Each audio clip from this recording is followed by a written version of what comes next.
ஒருத்தர் ரொம்ப கவலையோடு உட்காந்துருந்தார். எதை பற்றி சார் கவலைப்படுறீங்கன்னு கேட்டோம். எதிர்காலத்தை பற்றி கவலைப்படுறேன்னார். ஏன்னு கேட்டோம். என்ன பண்ணுறதுன்னே தெரியல சார், எதிர்காலம் ஒரே இருட்டாக இருக்குது, பாதையே புரியலன்னார். இன்னைக்கு நம்ம இளைஞர்கள் பல பேருக்கு எதிர்காலம் இருட்டாக தான் தெரியுது. அவங்கெல்லாம் இந்த கதையை கொஞ்சம் கேட்கணும். ஒரு மலை அடிவாரத்தில் ஒரு சின்ன கிராமம்.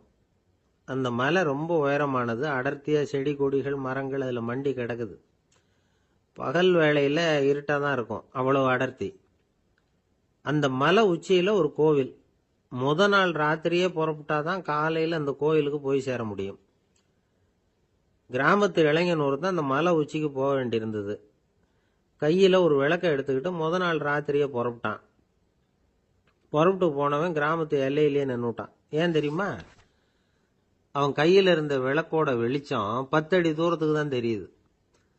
அது வரைக்கும் தான் பாதை தெளிவாக இருக்குது. அதுக்கு அப்பால எல்லாம் ஒரே இருட்டாக இருக்குது, பாதை புரியல. இவன் யோசனை பண்ணி பார்த்தான்.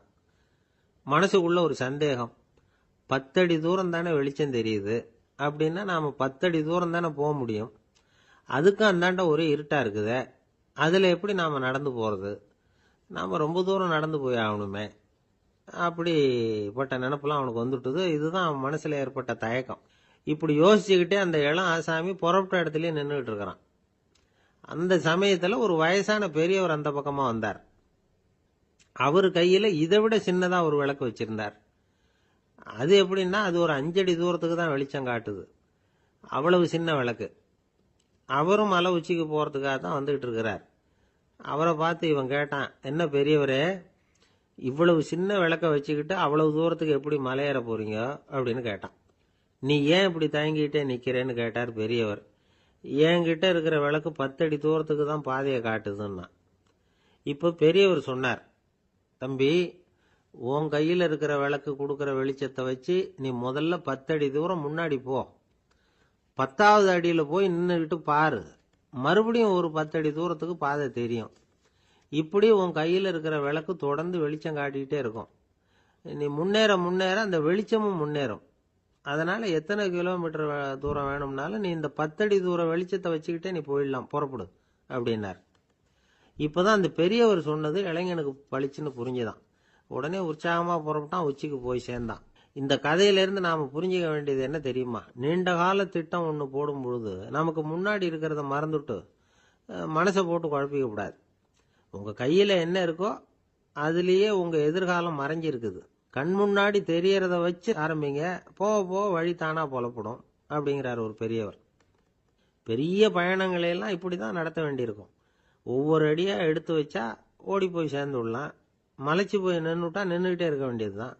நம்ம ஆள்லாம் ரொம்ப மோசமாக இருக்கிறாங்க. ஒருத்தன் அப்படி தான் நீண்ட தூர பிரயாணம் ஒன்று புறப்பட்டான்.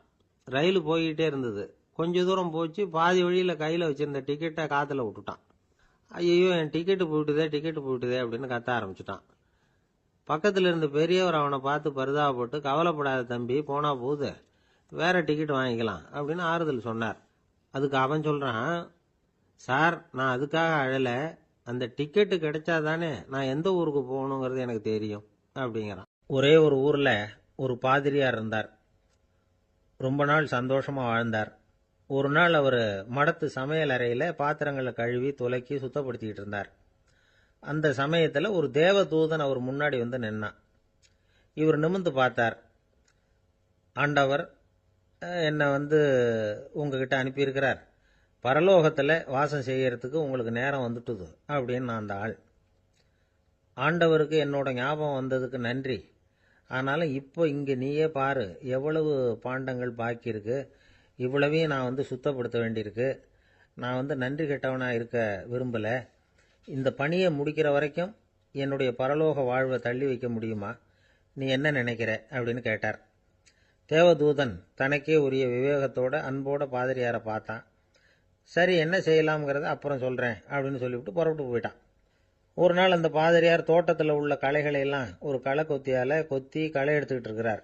அந்த சமயத்தில் இந்த தேவதூதன் மறுபடியும் அவர் முன்னாடி நிற்கிறான். பாதிரியார் பார்த்தார். இதை பாரு, இந்த தோட்டம் பூராவும் எவ்வளவு களை மண்டி கிடக்கு. பரலோகம் கொஞ்ச காலம் எனக்காக பொறுத்திருக்கலாம்னு நீ நினைக்கிறியா அப்படின்னு கேட்டார். தேவதூதன் சிரிச்சுக்கிட்டே மறுபடியும் மறைஞ்சிட்டான். மறுபடியும் அவர் களை எடுக்கிறது, தானிய களஞ்சியத்துக்கு வர்ணம் பூசுறது, இப்படிப்பட்ட வேலைகளில் ஈடுபட்டிருக்கார். இன்னொரு நாள் ஒரு மருத்துவமனையில் நோயாளிகளை கவனிச்சுக்கிட்டு ரொம்ப தீவிரமாக இருக்கிறார் அந்த பாதிரியார். ஒரு நோயாளியோட தாகத்துக்கு தண்ணீர் கொடுத்துட்டு நிமிர்ந்து பார்க்குறப்போ தேவதூதன் மறுபடியும் அவர் முன்னாடி வந்து நிற்கிறான். இந்த தடவை பாதிரியார் தன்னலமற்றவராக பேரன்பை காட்டக்கூடிய வகையில் தன்னுடைய 2 கைகளையும் உயர்த்தியபடி தேவதூதனின் கவனத்தை பிணியால் வாடக்கூடிய நோயாளிகளின் பக்கம் திருப்பினாராம். தேவதூதன் ஒன்றும் சொல்லலை, மறைஞ்சிட்டான். அன்னைக்கு சாயந்தரம் பாதிரியார் மடத்தில் உள்ள தன்னுடைய அறைக்கு போய் இளைப்பாறினார். யோசிச்சு பார்த்தார். தேவதூதனையும் தேவதூதனின் விருப்பத்தையும் பல நாள் தள்ளி போட்டு வந்ததையும் அவர் ரொம்ப நினச்சி பார்த்தார். திடீர்னு தான் முதுமை அடைகிறதையும் சோர்வு அடைகிறதையும் உணர்ந்தார். ஆண்டவரை நினைச்சார். ஆண்டவரே, உம்முடைய தூதனை மறுபடியும் என்கிட்ட அனுப்புனா நான் சந்திக்கிறதுக்கு ஆவலாக இருக்கேன் அப்படின்னு சொல்கிறப்பவே தேவதூதன் பக்கத்தில் நின்னான். பாதிரியார் நிமிர்ந்து பார்த்தார். நீ இப்போவே என்னை அழைச்சிக்கிட்டு போக விரும்பினா நான் பரலோகத்துக்கு வர்றதுக்கு தயாராக இருக்கேன்னார். தேவதூதன் அந்த பாதிரியாரை அன்போடவும் விவேகத்தோடவும் பார்த்து, நீங்கள் என் கூட பரலோகத்துக்கு வர்ற தயாராக இருக்கிறதா சொல்கிறீங்க, ஆனால் நீங்கள் இதுவரைக்கும் வேற எங்கே இருந்ததா நினைக்கிறீங்க அப்படின்னானு. அப்படின்னா இதுவரைக்கும் இருந்த இடம் தான் பரலோகம் அப்படிங்கிறத உணர்த்தியிருக்கிறான். பரலோகம்னா என்னென்னு புரிஞ்சுக்கிறதுக்கு இந்த சம்பவம் நமக்கு உதவியாக இருக்குது. தொண்டு செய்கிறத விட பெரிய செயல் வேற எதுவும் இருக்க முடியாது. அது நம்ம மனசுக்கு கொடுக்குற சுகத்தை வேற எதுவும் கொடுக்க முடியாது. நாம் தொண்டு செய்கிற இடம் தான் அந்த புண்ணிய இடம். ஆனால் இந்த காலத்துல எல்லாம் நாம் தொண்டு செய்யணும்னு நினச்சி ஏதாவது ஆரம்பித்தா கூட அதை ஒரு மாதிரியாக சுற்றி நின்று வேடிக்கை பார்க்க ஆரம்பிச்சிடுறாங்க. ஒரு பெரியவர் அப்படித்தான் ஒரு தொண்டு செஞ்சுக்கிட்டு இருந்தார். ஒரு கோவில் கட்டிக்கிட்டு இருந்தாங்க. அதில் ஒரு இடத்துல ஒரு பலகையை வச்சு ஆணி அடிக்கிற வேலையை செஞ்சுக்கிட்டு இருந்தார் அந்த பெரியவர். ஒரு சின்ன பையன் அதை ரொம்ப ஊக்கமாக அக்கறையாக கவனிச்சுக்கிட்டு இருந்தான். பெரியவர் இதை கவனித்தார். என்னப்பா பார்க்குற, உனக்கும் இது மாதிரி தொண்டு செய்யணும்னு ஆசையாக இருக்கா அப்படின்னு கேட்டார். அதுக்கு அந்த பையன் சொல்கிறான், அப்படி இல்லைங்க, நீங்கள் ஆணி அடிக்கிறப்போ கையில் சுத்தியால் அடிச்சுக்கிட்டா எப்படி துடிப்பீங்க, எப்படி கத்துவீங்கன்னு தெரிஞ்சுக்கிறதுக்காக அதை பார்க்கணும்னு ஆசை, அதுக்காக தான் காத்துக்கிட்டு இருக்கேன் அப்படின்னு நானும். ஒரு காடு, அங்கே புத்தர் அவர் பாட்டுக்கு நடந்து போய்கிட்டே இருக்கிறார். அவருக்கு பின்னாடி ஒரு குரங்கு, அதுவும் தொடர்ந்து வந்துக்கிட்டே இருக்குது. புத்தர் திரும்பி பார்த்தார். குரங்கு அப்படியே குதிச்சு உயர எழும்பி ஒரு கிளையில் போய் உக்காந்துது. ஏன் இப்படி பண்ணுறேன்னு கேட்டார் புத்தர். என்னை சாதாரணமாக நினைக்க வேணாம், நான் மகாமந்தி, என்னால் எல்லாம் முடியும், முடியாதுங்கிற வார்த்தையே என்னுடைய அகராதியில் கிடையாது, என்ன வேணும்னாலும் செய்வேன் அப்படின்னுது. அப்படின்னா ஒரு பந்தயம் வச்சுக்கலாமான்னாரு இவர். ஓ வச்சுக்கலாமேன்னுது. வேற ஒன்றும் இல்லை, இப்போ நீ மேலே எழும்பி அந்த கிளையில் உட்காந்தது மாதிரி அங்கேருந்து தாவி என் உள்ளங்கையில் உட்காரணும், அவ்வளவுதான் அப்படின்னார். அப்படி உட்காந்துட்டா என்ன பரிசு அப்படின்னு கேட்டது அது. சொர்க்கத்தில் இருக்கிற மாமன்னன் மரகத சக்கரவர்த்தியை என்னோட இருக்கும்படியாக கூப்பிட்டுக்கிறேன். அந்த சமயத்தில் அவருடைய அரியணை அங்கே காலியாயிடும், நீ அதில் போய் உட்காந்துக்கலாம். பந்தயத்தில் தோத்துட்டா ஒரு கல்ப காலம் இந்த பூமியில் வாழ வேண்டியிருக்கும், அதுக்கு பிறகுதான் என்கிட்ட வர முடியும், என்ன சொல்கிற அப்படின்னார். குரங்குக்கு தாவறது ஒரு பெரிய காரியமா, இது எனக்கு ரொம்ப சாதாரண விஷயம், என்ன இப்போவே தாவட்டுமா அப்படின்னுது. சரின்னு சொல்லி உள்ளங்கையை நீட்டினார். அவருடைய கை தாமரை இலை அளவுக்கு அப்படியே விரிஞ்சுது, குரங்கு சௌரியமாக உட்கார்றதுக்காக. குரங்கு தாவறதுக்கு தயாராச்சு. அதுக்கு முன்னாடி ஒரு சின்ன யோசனை அதுக்கு. இந்த கிளையிலேருந்து அந்த கைக்கு தாவறது எனக்கு ரொம்ப அற்பமான ஒரு வேலை, இது ரொம்ப சாதாரணம், என்னுடைய கௌரவத்துக்கு இது சரியாக இருக்காது. அதனால் நான் என்ன பண்ண போகிறேன்னா, இங்கேருந்து கிளையிலேருந்து அப்படியே உயர எழும்ப போகிறேன். எழும்பி மேல் உலகம் போய் அங்கே ஒரு சுற்றிவிட்டு அதுக்கப்புறம் அங்கேருந்து நேராக இந்த கையில் உட்கார போகிறேன் அப்படின்னு நினச்சிது. என்ன யோசிக்கிற அப்படின்னார் புத்தர். ஒன்றும் இல்லை, இந்த பாயிரம் பார் அப்படின்னு சொல்லி தாவி உயர போயிட்டுது. கொஞ்ச நேரத்தில் வான உலகத்துக்கே போய் சேர்ந்துட்டுது. அங்கே போய் பார்த்தா அங்கே ஒரு 5 பளிங்கு தூண்கள் இளம் சிவப்பு நிறத்தில் நின்றுக்கிட்டு இருக்குது. குரங்கு நினச்சிக்கிட்டது, புத்தர்கிட்ட போய் இந்த பளிங்கு தூண்களை பார்த்தோம்னு சொன்னால் அப்படியே திகைச்சு போயிடுவார், இந்த தூணில் ஏதாவது அடையாளம் செஞ்சுட்டு போகணும் அப்படின்னு அந்த இடத்துல மிதந்துக்கிட்டே நினச்சிது. உடனே ஒரு தூணில் எழுதிச்சு. என்ன எழுதிச்சுன்னா, ஒரு மகா ஞானி இங்கே வந்துட்டு போகிறார் அப்படின்னு எழுதிச்சு. எழுதிவிட்டு அப்படியே கீழே தாவி புத்தரோட உள்ளங்கையில் உட்காந்துது. எப்படி பார்த்தீங்களா என்னுடைய வேலை, வான உலகத்துக்கே போய் அங்கே இருக்கிற 5 பளிங்கு தூண்களை பார்த்துட்டு அதில் நான் வந்த விவரத்தை எழுதி வச்சுட்டு அதுக்கப்புறம் இங்கே வந்திருக்கிறேன் அப்படின்னுது ரொம்ப பெருமையாக. அப்படியா அப்படின்னார் புத்தர். ஆமாம், சந்தேகமாக இருந்தால் வாங்க அழைச்சிட்டு போய் காட்டுறேன் அப்படின்னுது அந்த குரங்கு. அதுக்கு தேவையில்லை, அப்படியே கொஞ்சம் கீழே குனிஞ்சு பார் தெரியும் அப்படின்னார் புத்தர். அங்கே பார்த்தா புத்தரோட உள்ளங்கை தெரிஞ்சுது. நல்லா உத்து பார்த்துது. அவரோட ஒரு விரல்ல அது எழுதிய வாசகம் தெரிஞ்சுது. குரங்கு யோசனை பண்ணிச்சு, அப்படின்னா வானத்தில் நான் பார்த்தது புத்தரோட விரல்களா அப்படின்னு யோசிச்சுது. இதை புரிஞ்சுக்கிட்ட உடனே அந்த குரங்கோட கர்வம் அழிஞ்சு போச்சான். நம்ம மனசு தான் இந்த குரங்கு. மனம்ங்கிறதும் ஆணவம்ங்கிறதும் ஒரு நாணயத்தின் ரெண்டு பக்கங்கள். மனம் உள்ளவரை ஆணவமும் இருக்கும். மனம் அழிஞ்சாதான் ஆணவம் அழியும். மனம் அழிய வேண்டும் அப்படின்னு பெரியவங்க சொல்றது இந்த அர்த்தத்தில் தான். நம்ம ஆளுங்க சவால் விடுறதெல்லாம் வேற மாதிரி. ஒருத்தன் ஒரு வாய்க்காலை தாண்டுறேன்னு பந்தயம் கட்டி தாண்ட முடியாம வாய்க்காலில் விழுந்து காலை உடச்சிக்கிட்டு கட்டு போட்டுக்கிட்டு வந்தான். ஏண்டா அப்படின்னு கேட்டாங்க. நான் பந்தயம் கட்டின நேரம் சரியில்லை அப்படின்னா. எப்படிறான்னு கேட்டிருக்காங்க. வாய்க்காலில் தண்ணி இருக்கிற நேரமாக பார்த்து பந்தயம் கட்டியிருக்கணும் அப்படின்னானா. ஒரு அரசனும் அமைச்சரும் ஒரு நாள் ரொம்ப சாவகாசமாக பேசிக்கிட்டு இருந்தாங்களாம். அரசன் அமைச்சரை பார்த்து ஒரு கேள்வி கேட்டிருக்கார். ஏங்க அமைச்சரே, ஆசை இல்லாத ஒரு மனுஷனால இருக்க முடியுமா அப்படின்னு. ஏன் முடியாது, துறவி அப்படிங்கிறவங்கெல்லாம் அப்படிப்பட்டவங்க தானே அப்படின்னாராம் அமைச்சர்.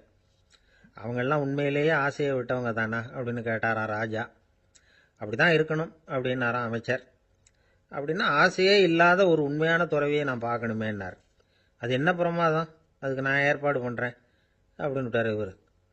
சொல்லிவிட்டு உடனே புறப்பட்டு போனார். அங்கங்கே தேடினார். அப்புறம் தான் அவருக்கு புரிஞ்சுது உண்மை துறவியை கண்டுபிடிக்கிறது எவ்வளவு கஷ்டமான காரியம்னு. இருந்தாலும் ராஜா கிட்ட சொல்லியாச்சே, உண்மை துறவியை காட்டுறேன்னு. இப்போ என்ன பண்ணுறது?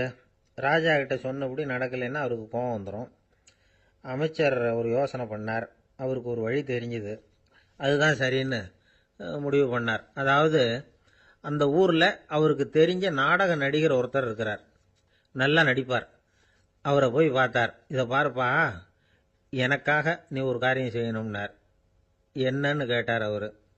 நீ ஒரு துறவி மாதிரி கொஞ்ச நேரத்துக்கு நடிக்கணும். ராஜா உன்னை பார்த்துட்டு போகிற வரைக்கும் நடி, அது போதும். அதுக்காக உனக்கு 10,000 ரூபா தரேன் அப்படின்னார். அவர் எந்த காலத்தில் இவ்வளவு பணத்தை மொத்தமாக பார்த்துருக்கார். அதனால் உடனே சரின்னு ஒத்துக்கிட்டார். அமைச்சர் அரண்மனைக்கு திரும்பி வந்தார். என்ன அமைச்சரே, இன்னுமா ஒரு உண்மையான துறவி கிடைக்கலன்னார். உண்மையான துறவி ஒருத்தரை இப்போ தான் கொஞ்ச நேரத்துக்கு முன்னாடி பார்த்து பேசிவிட்டு வர்றேன். அவர் நம்ம ஊருக்கு வெளியில் குளத்தங்கரையில் உள்ள ஒரு ஆலமரத்துக்கு அடியில் உட்காந்துருக்கிறார் அப்படின்னார் இவர். அப்படின்னா உடனே புறப்படுங்க அப்படின்னார் ராஜா. பரிவாரங்களோடு புறப்பட்டார். அங்கே அந்த மரத்தடியில் அந்த ஆள் வேஷம் போட்டுக்கிட்டு துறவி மாதிரி உட்காந்துருக்கிறான். ராஜா நேராக போனார். அந்த துறவி காலில் பொத்துன்னு விழுந்து வணங்கினார். உடனே ராணியும் அவர் காலில் விழுந்தாங்க. அடுத்தபடியாக அமைச்சர் விழுந்தார். அவருக்கு தெரியும் இது நம்ம ஆள் தான்னு. இருந்தாலும் என்ன பண்ணுறது, நேரம். அப்புறம் பரிவாரங்கள்லாம் துறவி காலில் விழுந்து ஆசீர்வாதம் வாங்கிட்டாங்க. ராஜா அப்புறமா தங்கத்தட்டில் பொன்னையும் பொருளையும் வச்சு அந்த துறவிகிட்ட ரொம்ப பணிவாக நீட்டுறார். தாங்கள் தயவு பண்ணி இதை ஏற்றுக்கணும் அப்படின்னு வேண்டிக்கிட்டார். அந்த துறவி பற்று இல்லாமல் அதை பார்த்தார். எல்லாத்தையும் திறந்துவிட்ட எனக்கு இதெல்லாம் எதுக்காக அப்படின்னு சொல்லி அதை மறுத்துட்டாராம். ஆஹா, உண்மையான துறவியை பார்த்துட்டோம் அப்படிங்கிற ஆனந்தம் அரசருக்கு. ரொம்ப நிம்மதியாக திருப்தியாக திரும்பி வந்தார் அரண்மனைக்கு. அதுக்கப்புறம் அமைச்சர் யாருக்கும் தெரியாமல் அந்த துறவிகிட்ட ஓடினார். சொன்ன பிரகாரம் பணத்தை நீட்டினார். இந்தப்பா, நான் உங்ககிட்ட சொன்னபடி 10,000 ரூபா பணம் எடுத்துக்கோ அப்படின்னார். அந்த ஆள் ராஜா கிட்ட சொன்னது மாதிரியே எல்லாத்தையும் திறந்துவிட்ட எனக்கு இதெல்லாம் எதுக்காக வேணாம் அப்படின்னு விட்டாராம். நடித்த வரைக்கும் போதும்ப்பா, இனிமேல் இந்த நாடக வசனம்லாம் வேணாம், வேஷத்தை கலைச்சிரு, பணத்தை வாங்கிக்கோன்னார். இல்லைங்க, இது வேஷம் இல்லை, இது வசனமும் இல்லை, இது உண்மை. கொஞ்ச நேரம் துறவி மாதிரி நடித்ததுக்கே இந்த தேசத்து ராஜா, ராணி, அமைச்சர், பரிவாரங்கள் எல்லாம் என் காலில் விழுந்து வணங்குறாங்க.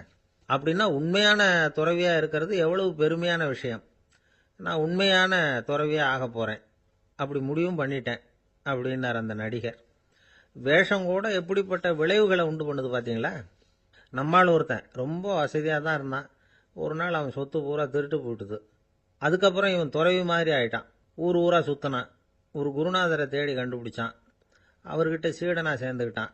அவனை பார்த்து ஒருத்தர் கேட்டார், நீ உண்மையான சீடன் தானான்னு. இல்லைங்க, சீடன் மாதிரி நடிச்சுக்கிட்டு இருக்கிறேன் அப்படின்னா. அது குரு துரோகம் இல்லையா அப்படின்னு கேட்டார் அவர். இல்லைங்க, நான் பண்ணது குரு துரோகம் இல்லை, என் குரு பண்ணது தான் துரோகம். என்னுடைய பணத்தை கொள்ளையடிச்சது இவர் தான். அதை எங்கே வச்சிருக்காருன்னு கண்டுபிடிக்கிறதுக்காக தான் இவர்கிட்ட சீடனாக சேர்ந்துருக்கிறேன் அப்படின்னா. இந்த உலகமே ஒரு நாடக மேடை. நாம் எல்லாரும் நடிகர்கள். இது ஞானிகள் சொல்கிறது. இது ஒரு பக்கம் இருக்கட்டும். இந்த உலகத்துக்குள்ளே எத்தனையோ நாடக மேடைகள், எத்தனையோ நடிகர்கள், எத்தனையோ நாடகங்கள், இதெல்லாம் எப்படி ஆரம்பமாச்சு? அதுதான் இன்றைக்கி தகவல். அதாவது ஆதி மனிதன் பேச ஆரம்பிக்கிறதுக்கு முன்னாடி சைகையாலேயே எல்லாத்தையும் சொல்லிகிட்டு இருந்தான். அதனால் அப்போவே நடிப்பு ஆரம்பமாயிட்டுது. முதல்ல ஒரு வேட்டையைத்தான் அவன் நடித்து காட்டியிருப்பான். இவன் எப்படி போனான், எதிரில் மிருகம் எப்படி வந்தது, அதோடு எப்படி சண்டை போட்டான், எப்படி அடித்து கொண்டுகிட்டு வந்தான், இதை அப்படியே மற்றவங்களுக்கு நடித்து காட்டியிருப்பான். ஏன்னா மொழி கிடையாது. இந்த காலத்துலலாம் நாடகங்களில் நடிக்கிறவங்கள நடிகர்கள்ங்கிறோம். ஒரு காலத்தில் இவங்களுக்கு என்ன பேர் தெரியுமா? திஸ்பியர்கள் அப்படின்னு பேரான். இதுக்கு காரணம் உண்டு. அதாவது 2000 வருஷத்துக்கு முன்னாடி கிரீஸ் நாட்டில் திசிபியஸ் அப்படின்னு ஒரு ஆள் இருந்தான். அவன் ஒரு பெரிய நாடக கலைஞன். அவன் சில இளைஞர்களை சேர்த்துக்கிட்டான், பயிற்சி கொடுத்தான், நாடக குழுவை உருவாக்கினான். நடிகர்களையும் நாடகத்துக்கு தேவையான பொருள்களையும் ஏற்றிக்கிட்டு போகிறதுக்கு ஒரு வண்டியையும் தயார் பண்ணான். அந்த வண்டியிலேயே அவன் கிரேக்க நாடு பூராவும் சுற்றினான். ஊர் ஊராக நாடகம் போட்டான். ஒரு ஊருக்கு போனதும் அங்கே நாடகம் நடத்த தியேட்டர் இருக்கா அப்படிங்கலாம் பார்க்கறது இல்லை அவன். ஏன்னா அப்போலாம் தியேட்டர்னா என்னென்ன தெரியாது. நாடகம்னா அது ஒரு மூடிய கொட்டைக்குள்ளே தான் நடத்தணுங்கிறது அப்போ யாருக்குமே தோணலை. இந்த வண்டி போகும், அதுவே ஒரு பகுதி அப்படியே ஒரு மேடை மாதிரி விரிச்சிக்கும். அதில் ஏறி நின்றுக்கிட்டு நாடகத்தை நடித்து காட்டுவாங்களாம். மக்கள்லாம் எதிரில் தரையில் உட்காந்து அதை பார்த்துக்கிட்டு இருக்கிறது. உலகத்தின் முதல் நடமாடும் தியேட்டர் இதுதானா. இந்த திசிபிஎஸ் தான் முதலாக உலகத்தில் நாடகம்ங்கிற பொழுதுபோக்கை நடத்தி காட்டினவன் அப்படின்னு சொல்கிறாங்க. அவன் சொந்தமாக நாடகம் எழுதுனான், நடித்தான், நாடகத்தை இயக்கினான். அதனால தான் அவனை first man of the theatre அப்படின்னு சொல்லுவாங்க. அவன் தான் நாடக மேடையின் முன்னோடி. கிரேக்கர் காலத்திலேயே நாடக ஆசிரியர்கள், நடிகர்கள், ரசிகர்கள் இவங்கெல்லாம் உருவாயிட்டாங்களாம். நாடகத்தின் சரித்திரத்தில் இந்த 3 பிரிவும் ரொம்ப முக்கியம். அதாவது கிரேக்க தியேட்டர்கள்லாம் திறந்த வெளி மேடைகள் தான். பெரும்பாலும் மலைச்சரிவுகள், அதுவே படிப்படியாக பண்ணியிருப்பாங்க. கீழே அரைவட்ட வடிவில் மேடை, அதுக்கு ஆர்கெஸ்ட்ரான்னு பேர். பிற்காலத்தில் இதில் உட்காந்து இசைக்குழுவினர் வாய்ச்சதுனால இசைக்குழுவுக்கே ஆர்கெஸ்ட்ராங்கிற பேர் வந்துட்டுது. இப்போ கிரேக்க தியேட்டர்களில் ஒன்று, அதோட காலம் கிமு 340. அதை இன்னமும் பாதுகாத்து வச்சிருக்கிறாங்களாம். எபிடாரஸ் அப்படிங்கிற இடத்துல அது இருக்குதான். இன்னமும் அந்த தியேட்டரை பயன்படுத்திக்கிட்டு வர்றாங்களாம். சிறந்த கிரேக்க நாடகங்கள்லாம் அங்கே நடிக்கிறாங்களாம். ஆரம்ப காலத்திலேயே கட்டணம் கிடையாது. அப்புறம் பின்னாடி தான் நுழைவு கட்டணம்லாம் அப்படியே வந்துட்டு தான். நடிகர்கள் பளபளப்பான ஆடைகள் உடுத்தியிருப்பாங்களாம். இந்த குதிகால் உயர்ந்த காலணிகள் போட்டிருப்பாங்களாம். இதெல்லாம் பழைய குறிப்புகள். பலவிதமான உருவங்களில் மாஸ்க் அப்படின்னு சொல்லப்படுற முகமூடி. அதனால் ஒரே நடிகர் பல வேடங்களில் நடிக்கிறது உண்டான். ஆரம்பத்தில் பெண் நடிகர்கள் கிடையாது, எல்லாம் ஆண் நடிகர்கள் தான். ரோமானியர்கள் தான் முதல் நிரந்தர நாடக மேடையை கட்டினவங்க. அதுதான் முதல் தியேட்டர். கிமு 1048 காலகட்டத்தில் பாம்பிங்கிற நகரத்தில் அதை கட்டியிருக்கிறாங்களாம். கிரேக்க ரோமானிய தியேட்டர்களின் அடிப்படையிலேயே இந்த இத்தாலிய வடிவ அமைப்பாளர்கள் இந்த குதிரை லாட வடிவில் ஒரு ஆடிட்டோரியத்தை உருவாக்கினாங்களாம். இப்படி அதை பற்றி நிறைய தகவல் இருக்குது. 1576 லண்டனில் இந்த வின்ஸ்பர்ரி, அப்புறம் இந்த பில்ட்ஸில், அப்புறம் ஜேம்ஸ் இப்படிங்கிறவர் முயற்சியால் தான் இங்கிலாந்தில் முதல் தியேட்டர் உருவாச்சான். அப்படி ஒருத்தர் இருந்தாராம். உலக நாடக மேடையின் வரலாறு இதுதான். அதாவது இப்பெல்லாம் அறிவியல் வளர்ச்சி அதிகமாயிட்டுது. திரைப்படம், தொலைக்காட்சி எல்லாம் வந்தாச்சு. ஒவ்வொரு வீடுமே ஒரு குட்டி தியேட்டர் மாதிரி ஆயிட்டுது. தொலைக்காட்சி முன்னாடி உட்காந்து எழுந்திருக்கவே மனசு வர்றதில்லை. ஒரு அம்மா ஒரு மனோதத்துவ டாக்டரை தேடிட்டு வந்தாங்களாம் இந்த காலத்தில். டாக்டர், எங்கள் வீட்டுக்காரர் எப்போ பார்த்தாலும் டிவி முன்னாடி உட்காந்துக்கிட்டு அதையே வெறிச்சு பார்த்துக்கிட்டு இருக்கிறார், உத்து பார்த்துக்கிட்டு இருக்கார், எனக்கு சந்தேகமாக இருக்குன்னாங்களாம். இது மனக்கோளாறு இல்லைங்க, ஆர்வ கோளாறு, அவ்வளவுதான், இதுக்காக பயப்படாதீங்கன்னாரான் டாக்டர். அப்படி இல்லை டாக்டர், டிவி ஓடும் பொழுது நாம் எல்லாம் அதை பார்க்குறோம், சரி, ஆனால் அவர் அப்படி இல்லை, டிவியை நிறுத்தினதுக்கு அப்புறமும் அதையே உத்து பார்த்துக்கிட்டு உட்காந்துருக்கிறார், அதனால தான் சந்தேகப்பட்டு உங்ககிட்ட வந்தேன் அப்படின்னாங்களாம். ஒரு அம்மா, அவங்களுக்கு 35 வயசு இருக்கும். குடும்பத்தில் எந்த கஷ்டமும் இல்லை. இருந்தாலும் காரணம் இல்லாமல் பிள்ளைங்க பேரில் கோவப்படுறது, எரிஞ்சு விழுறது அவங்க வழக்கம். பிள்ளைங்க அழும். உடனே அவங்க மனசும் சங்கடப்படும். இன்னொரு அம்மா, நல்ல வேலையில் இருக்கிறவங்க, வாரத்துக்கு ஒரு தடவையாவது தலைவலி வந்துடும். இவங்களுக்கெல்லாம் உடம்புல எந்த கோளாறும் இல்லை, மனசு மட்டும் சரியாக இருக்காது. தூக்க மாத்திரை கையில் வச்சுருப்பாங்க. 30-35 வயசுடைய பெண்களுக்கு சர்வசாதாரணமாக காணப்படுகிற மனக்கோளாறு இது. இதுக்கு பேர் மனவாட்டம், டிப்ரெஷன், மனமடிவு அப்படின்னு சொல்லலாம். இந்த நோய்க்கு அறிகுறி என்ன தெரியுமா? மனசுல வருத்தமான உணர்வு இருக்கும், அடிக்கடி அழலாம் போல தோணும். முன்னால எல்லாம் எந்தெந்த செயல்ல ஆர்வம் இருந்ததோ அதெல்லாம் குறைஞ்சிரும், அல்லது சுத்தமாவே ஆர்வம் இல்லாமல் போயிடும். சில பெண்கள் இளம் வயசுல பக்கத்தில் இருக்கிறவங்க கிட்ட கலகலப்பா பேசுவாங்க, வீட்டை அலங்கரிக்கிறதுல ஆர்வம் இருக்கும். இப்போ அதுல எல்லாம் ஆர்வம் இல்லாமல் போயிடும். எந்த வேலை செஞ்சாலும் சீக்கிரம் களைப்பு அடைஞ்சுடுறது மாதிரி ஆயிடும். நமக்கு யாருமே உதவியா இல்லை, நம்ம எல்லாரும் கை விட்டுட்டாங்க போல இருக்குதே அப்படிங்கிற உணர்வுலாம் உண்டாகும். தன்னைத்தானே குறை சொல்லிக்குவாங்க, நாம் தப்பு பண்ணிவிட்டோம் போல இருக்குதே அப்படின்னு தோணும். குற்றம் பண்ணிட்டதா நினச்சி கஷ்டப்படுவாங்க. பசி இருக்காது, தூக்கத்தில் தொந்தரவு இருக்கும். அடிக்கடி செத்து போடலாங்கிற உணர்வு வரும், தற்கொலை பண்ணிக்கலாங்கிற எண்ணம் உண்டாகும். சில பேர் தற்கொலை முயற்சியில் கூட ஈடுபடுவாங்க. சில பேருக்கு பலவிதமான உடல் வலிகள் இருக்கும், பலவீனம் இருக்கும், சீக்கிரமாக களைப்படைஞ்சு போடுவாங்க. இதெல்லாம் மனவாட்ட நோய்க்கான தன்மைகள். இந்த மனவாட்டம், அதாவது டிப்ரெஷனை 2 வகையாக பிரிக்கலாமா. ஒன்று தானாக உண்டாக்கிக்கிறது, இன்னொன்று எதிர் விளைவை உண்டு பண்ணுகிற அல்லது நரம்பு சம்பந்தப்பட்ட டிப்ரெஷன். தானாக உண்டாக்கிக்கிற மனவாட்ட நோய் இருக்கு பாருங்க, அதுக்கு ஏதாவது சூழ்நிலை காரணமாக இருக்கலாம் அல்லது இல்லாமலும் போகலாம். மூளையில் டொப்பாமைன் அல்லது செரட்டோனின் இதோட அளவு குறையும் பொழுது இந்த டிப்ரெஷன் உண்டாகுது. இதுக்கு ஓரளவு பிறவி காரணங்கள் கூட இருக்கலாம், குடும்பத்தில் வேற சிலருக்கும் வரலாம். பாதிக்கப்பட்ட பெண்ணை பார்க்கறதுக்கு பலவீனமாக தெரியும், கடுமையான குற்ற உணர்வு இருக்கும், தனியாக இருக்கிறதுக்கு ஆசைப்படுவாங்க, நடு ராத்திரியில் எழுந்திரிச்சு உட்காந்து கஷ்டப்பட்டுக்கிட்டு இருப்பாங்க, கொடூரமான முறையில் தற்கொலை பண்ணிக்க முயற்சி பண்ணுவாங்க, தீ வச்சுக்கிறது, அமிலத்தை குடிக்கிறது, தூக்கில் தொங்குறது. இப்படி தானாக வரவழைச்சிக்கிற மனவாட்ட நோய் மறையக்கூடிய நோய். ஒரு தடவை வந்தால் 3லேருந்து 6 மாதம் வரைக்கும் நீடிக்கும். இடைப்பட்ட காலங்களில் நோயாளி இயல்பாக இருப்பார். எதிர் விளைவை உண்டு பண்ணுகிற அல்லது நரம்பு சம்பந்தப்பட்ட மனவாட்ட நோய் எப்படின்னா, கணவன் மனைவி மாமியார் மருமகள் இப்படிப்பட்ட உறவு முறை பிரச்சனைகள், தோல்விகள், எரிச்சல்கள், ஆபீஸ் பிரச்சனை, இப்படிப்பட்ட சூழ்நிலையால் உண்டாகிறது. எல்லாத்துக்கும் மருந்து இருக்குது, மார்க்கம் இருக்குது, கவலைப்பட வேண்டியதில்லை, தைரியமாக இருக்கணும். உளவியல் மருத்துவம் இதுக்கு ரொம்ப உபயோகமாக இருக்கும். சில பெண்களை பாருங்கள், அவங்க எதுக்கும் அலட்டிக்கிறது இல்லை. ஒரு அம்மா அப்படிதான் தன்னுடைய கணவனை அழைச்சிக்கிட்டு ஒரு மனநோய் மருத்துவர்கிட்ட வந்தாங்க.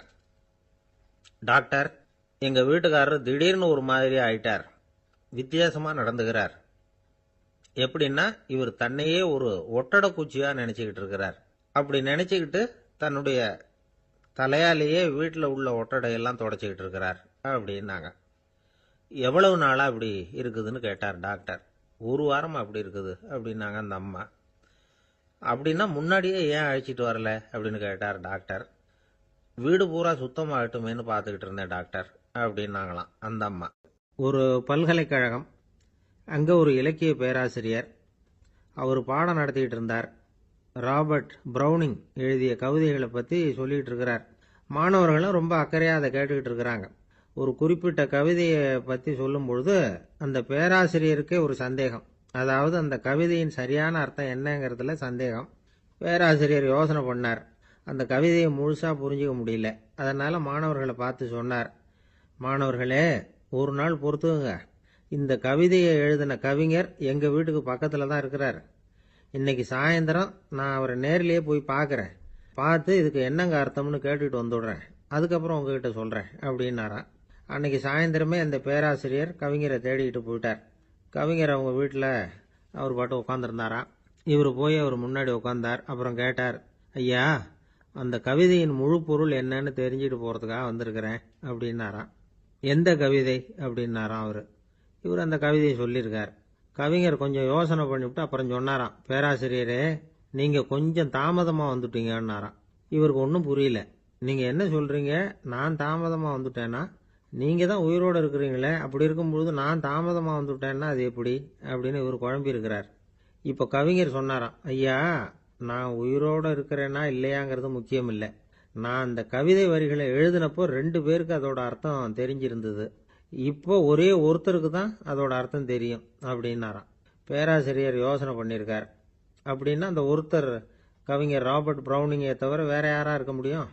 இவர் தான் அப்படிங்கிறத அவர் மனசுல நினைச்சுக்கிட்டார். அதனால சொன்னார், ஐயா, நான் தாமதமா வரல, அந்த கவிதையின் பொருள் என்ன அது சொல்லுங்கன்னார். பேராசிரியரே, நான் சொல்றது உங்களுக்கு புரியலன்னு நினைக்கிறேன். நான் இந்த வரிகள் எழுதினப்போ 2 பேருக்கு அதோட அர்த்தம் தெரிஞ்சிருந்தது. அந்த 2 பேர் யாருன்னா, ஒருத்தர் ராபர்ட் ப்ரௌனிங், அதாவது நான், இன்னொருத்தர் கடவுள். இப்போ அது கடவுளுக்கு மட்டும்தான் தெரியும். நானே இதை பற்றி பல தடவை யோசனை பண்ணி பார்த்தேன்.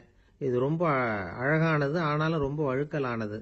அதை பிடிச்சிட்டோம்னு நினச்சிக்கிட்டு இருக்கும் பொழுதே காற்று மாதிரி அது உங்ககிட்ட இருந்து ஓடி போயிடுது. எனக்கு ரொம்பவும் வருத்தமாக தான் இருக்குது. நிச்சயமாக நான் தான் இந்த வரிகளை எழுதியிருக்கிறேன். அதில் அர்த்தம் இருக்குங்கிறது எனக்கு தெரியும். அதை நான் உணர்றேன். ஆனால் நீங்கள் என்னை மன்னிக்கணும். எனக்கே கூட அதை என்னால் விளக்க முடியல. அப்படி இருக்கும் பொழுது உங்களுக்கு எப்படி அதை நான் விளக்க முடியும் அப்படின்னாரா அந்த கவிஞர்.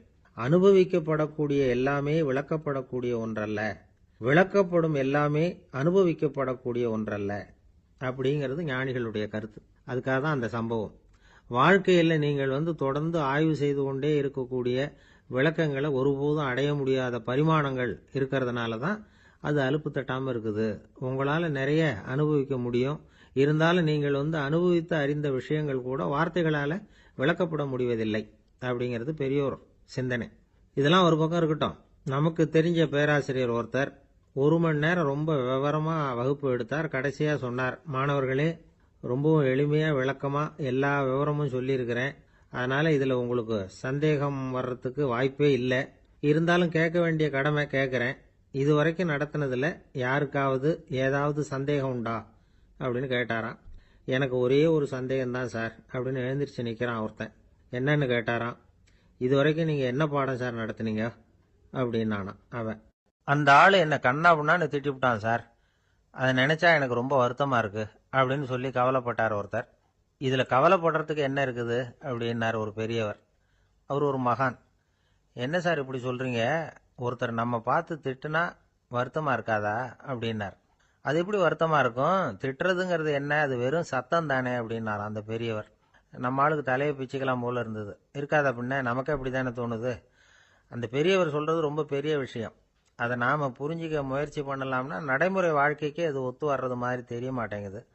இருந்தாலும் அந்த பெரியவர் அதுக்கு என்னதான் விளக்கம் கொடுக்குறாருன்னு பார்ப்போமே. ஒரு ரயில் போயிட்டுருக்கு. அதில் ஒரு சாது போயிட்டுருக்கார். அந்த ரயில் அவர் ஹரித்வாரம் போயிட்டுருக்கார். அவர் ரயிலில் ஏகப்பட்ட கூட்டம். நம்ம ஊர் ரயில் கேட்கவா வேணும்? டிக்கெட் வாங்கிட்டு கொஞ்சம் பேர், வாங்காத கொஞ்சம் பேர். அது என்னத்துக்கு அனாவசியமாக டிக்கெட் அப்படிங்கிற நினப்பில் பாதி பேர். இந்த கூட்டத்துக்கு மத்தியில் அந்த சாதுவும் போயிட்டு இருக்கிறார். உட்கார்றதுக்காக இருந்த இடத்துல ஒரு ஆள் படுத்திருக்கிறான். கொஞ்சம் முரட்டு ஆசாமி. அவன் கால் பக்கத்தில் கொஞ்சோண்டு இடம் பாக்கி இருந்தது. அந்த இடத்துல இந்த சாது உட்காந்துருந்தார். மெதுவாக உட்காந்துக்கிட்டார் போய். ஆனால் அந்த ஆள் ராத்திரி பூரா இவரை காலால் உதச்சிக்கிட்டே இருக்கிறான். அது இவருக்கு ரொம்ப அவமானமாக பட்டுது. அதனால் துக்கம் ஏற்பட்டது. இருந்தாலும் அதை ஒரு மாதிரியாக சகிச்சுக்கிட்டே இவர் சேர்ந்தார். பொழுது விடிஞ்சது. அந்த சாது ஹரித்வார் சேர்ந்தார். அங்கே ஒரு பெரிய ஞானியை சந்திச்சார். ராத்திரி ரயிலில் அந்த ஆள் உதைச்சதையும் அதனால் தனக்கு ஏற்பட்ட துக்கத்தையும் இந்த சாது அந்த ஞானிகிட்ட சொன்னார். சொல்லிவிட்டு, ஏன் சுவாமி, எனக்கு துக்கம் ஏற்பட்டதே அது தப்பா அப்படின்னு கேட்டார். தவறுதான்னார் அந்த ஞானி. உனக்கு இன்னமும் தேக அபிமானம் போகலைங்கிறது தான் அது காட்டுது. அஷ்டாவக்கிரர் என்ன சொல்றார் தெரியுமா? உண்மையான ஞானி யாராவது தன்னை வந்தனை செய்தால் அதற்காக சந்தோஷப்பட மாட்டார், யாராவது நிந்தனை செய்தால் அதற்காக வருத்தப்பட மாட்டார் அப்படின்னு சொல்றார். நிந்தனைங்கிறது ஒரு ஒலி தான். தேகாபிமானம் இருக்கிற வரைக்கும் இந்த ஒலி நம்மளை வேதனைப்படுத்தும்.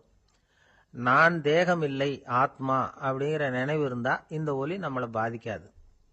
மனு என்ன சொல்றார் தெரியுமா? ஒரு சாதகன் பாராட்டுதலை விஷம்னு நினைச்சு பயப்படணும், அவமானத்தை அமிர்தம்னு நினைச்சு சந்தோஷப்படணுங்கிறார். அவமானப்பட்டா கவலைப்படாமல் எப்படி இருக்க முடியும் அப்படின்னு தான் நமக்கு தோணும். அதனால தான் நம்மளில் யாரும் இதுக்கு உதாரணமாக யாரையும் காட்ட முடியல. புத்தரையும் கபீரையும் உதாரணமாக காட்டுறாங்க. அவங்களுக்கெல்லாம் அவமானம் ஏற்பட்டப்போ கவலையே படலையாம். புத்தரை அவமானப்படுத்தணுங்கிறதுக்காக கௌசாம்பி ராணி ஒரு இளம் பெண்ணை கொலை பண்ணி சடலத்தை புத்தர் குடிசைக்கு முன்னாடி போட சொன்னார். போட்டாங்க. புத்தர் தான் அந்த பொண்ணை கெடுத்து கொலை பண்ணி விட்டாருன்னு எல்லாரும் நினைச்சாங்க. ஆனால் புத்தர் இதை பற்றி கவலையே படலை. அப்புறமா உண்மை தெரிஞ்சதும் புத்தர் புகழ் இன்னும் அதிகமாயிட்டுது. ஒரு பெரிய சபையில ஒரு மோசமான பொண்ணு நுழைஞ்சு தனக்கும் கபீருக்கும் சம்பந்தம் உண்டுன்னு சொன்னா. கபீர் கவலைப்படல. அவங்க மாதிரியெல்லாம் நாமளும் இருக்க கத்துக்கணும். நிந்தனை, அபகீர்த்தி, அவமானம் எல்லாம் ஆண்டவன் கொடுக்கிற பிரசாதம்னு நினைக்கணும் அப்படின்னு சொல்றார் அந்த ஞானி. இதை கேட்ட இந்த காலத்து ஆசாமி ஒருத்தர், நான் கூட அப்படிதான் சார், யாராவது அவமானப்படுத்தினா கவலைப்பட மாட்டேன். நேத்து கூட ஒருத்தர் என்ன பலார்னு அரைஞ்சுட்டார், நான் கொஞ்சம் கூட கவலைப்படல, பேசாம வந்துட்டேன்னார். ஏன் அப்படி வந்துட்டீங்க அப்படின்னு.